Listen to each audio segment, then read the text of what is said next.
From KMBC 9, Kansas City, this is Heart of the Matter. Thanks for joining us today. I'm Cody Holyoke. Missouri is now front and center in an effort to affect the results of the 2026 midterm elections well before voters go to the polls. These changes come years ahead of schedule, thanks to pressure from President Trump, who's working to pad Republican seats in Congress and hold a majority.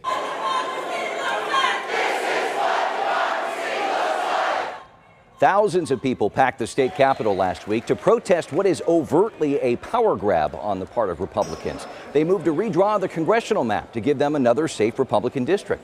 Many state lawmakers have worked to try and justify a reason for the change that, again, is only happening now because the president publicly pushed for it.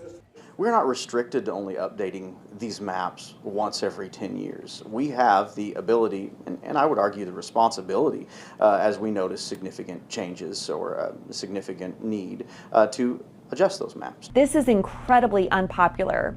I've heard from Republicans, I've heard from Democrats, I've heard from independents. They know this is wrong. We know lawsuits are already in the works to try and stop this gerrymandering effort in its tracks. And there may be another option, which we'll get to in a moment. But suffice to say, several changes are being pushed through here with this map. The biggest moves directly affect Kansas City voters. Look at this. This is what the Missouri 5th has looked like for years. Pretty straightforward, a majority Democratic district. You can tell where Kansas City is. These are the changes. Republicans have essentially split up KCMO into three pieces, diluting the Democratic vote, carving out downtown, the plaza and wealthier parts of town into the 4th, putting the north side into the 6th. Add to that, the 5th now stretches 170 miles east into mid-Missouri, meaning a voter living on Kansas City's east side would share a congressman with someone in rural Marist County, well east of the Lake of the Ozarks, or in Randolph County, north of Columbia. Republicans call this new setup the Missouri First map, echoing President Trump's America First language. But many Kansas City voters say it's putting them last, stifling their voice in Congress. We've seen meetings and protests from voters and leaders worried about what this means for representation here at home, even federal funding for projects in Kansas City, not to mention the extra competition and division this could bring. Kansas City is pitted against South Kansas City. Right? The east side gets pit against the west side. It reminds me of redlining, where we were forced to move to one side of town. The 5th district is the district where we have the highest concentration of African Americans and Latinos. So by dividing it up, it just totally dilutes our voice, makes it virtually impossible for us to elect a candidate of our choosing who shares our common interests.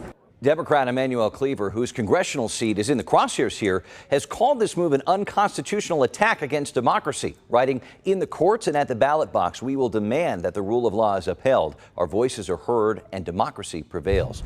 There is a lot to process here, so let's get to the heart of the matter with KMBC 9's Matt Evans at the Missouri Capitol in Jeff City. Matt, you've been watching this whole gerrymandering push play out. What has stood out to you so far? Well, probably the biggest surprise for a lot of folks in these circles in Jefferson City, Cody, is that we're here in the first place. The Trump administration had floated this idea earlier this summer about redrawing Missouri's congressional maps. And both Republicans in the House and Senate, some even publicly said, we just did that. We don't need to do it again. And then a few weeks later, that push continued from the Trump administration, more on the Governor Kehoe administration here in Missouri. And then eventually we got to where this special session is happening now. So really, that's the biggest surprise for a lot of folks, is that we're here going through the motions anyway. Right. And again, this mid-decade remapping without a new census is very rare. And it is all happening, as you said, because of the president's push to hold a Republican majority next year. How are state Republicans trying to justify this major change? Well, they say that the Constitution charges them with redrawing congressional maps at least every 10 years. They say that the Constitution does not prohibit them from drawing them more often. Now, that will likely be a point that is drawn out in lengthy court battles eventually in the state of Missouri, because this will certainly face a legal challenge moving forward. Now, they've also said that as Missouri has moved more to the right, you look at recent elections in 2024, 22, Missouri has continued to move more conservative, both with statewide elected officials, presidential races, sending Republicans to Congress. So they say that sending another Republican to Congress will ultimately better represent Missouri's statewide conservative values. They've also taken note of other states doing this on the left and the right, and they think that Missouri should be in the middle of this conversation nationwide. They certainly are right now, Matt. We mentioned the legal challenges that no doubt are pending. Is there any way that voters can stop this remapping from happening?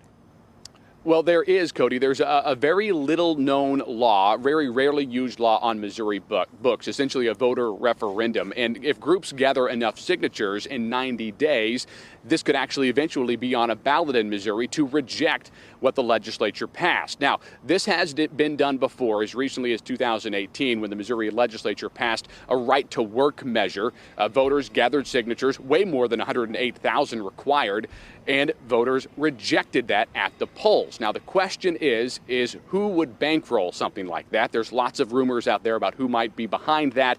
But of course, looking forward, they do have 90 days to gather those votes. And the reason they even have 90 days to gather those signatures for a potential vote is because Republicans didn't have a 2/3 majority required to get an emergency clause on this legislation, which would have made it be enacted as soon as the governor signed it. So that's why this is being talked about behind the scenes. We'll see if some kind of drive comes from this, but certainly it is a possibility. Let's talk about the votes, because last week they came mainly along party lines with some notable exceptions, including Republican House Speaker John Patterson, who voted no on redistricting and initiative petition reform. What's behind that? Yeah, it was pretty surprising to see so many Republican defections, including the House Speaker, one of the most powerful Republicans here in Jefferson City, voting no on both of those proposals. We did talk to the House Speaker after those votes. He said that he didn't think either proposal was right for his residents that he represents in Jackson County. Of course, we know that he's also potentially angling for a Senate run in suburban Kansas City. So both of these proposals, not exactly popular in suburban Kansas City. So that might be one reason behind his no vote. But a lot of people have also pointed to the fact that he's the House Speaker. He could have stopped both of these pieces of legislation if he wanted to. Here's what he had to say when I asked him about that. You don't want to live in a country or a state where one person can put themselves before the governor, the president, and supermajorities in the legislature. So you heard the House Speaker right there saying that he doesn't agree with either one of those proposals, but he didn't want to be the one person standing in the way of it, which is ultimately why he let it come to the House floor. Interesting. All right. Matt Evans at the state capitol. Appreciate your coverage. We know you'll be watching the response to this, too. Thanks for your time.